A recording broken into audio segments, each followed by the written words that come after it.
नवीन प्रोमोमध्ये आपल्याला पाहायला मिळतंय प्रथमेश लगाटे यांचं आता गाणं सुरू असतं.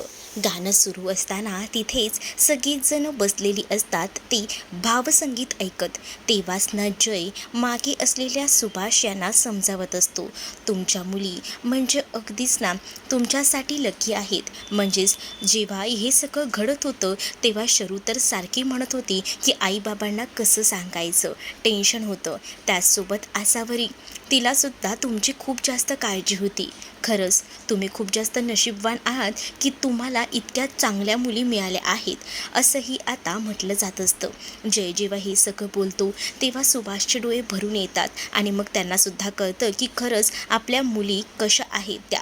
मग आता इथे भावसंगीत सुरू असतानाच लगेचच ना सुभाषचे डोळे पाणावतात आणि त्याच संगीत कार्यक्रमात जिथे त्यांच्या मुली बसलेल्या असतात तिथे आता ते जाऊन उभे राहतात आणि हळूच त्या मुलींच्या डोक्यावरनं हात ठेवतात.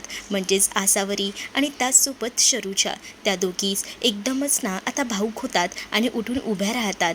तेव्हाच ना सुभाषने आपल्या मुलींना माफ केलेलं असतं आणि तेव्हा पमासुद्धा तिथे असते आणि पमानेसुद्धा त्यांच्या मुलींचा स्वीकार केलेला असतो. सुभाषचा राग पळालेला असतो, पण हे सगळं जयमुळे झालेलं असतं.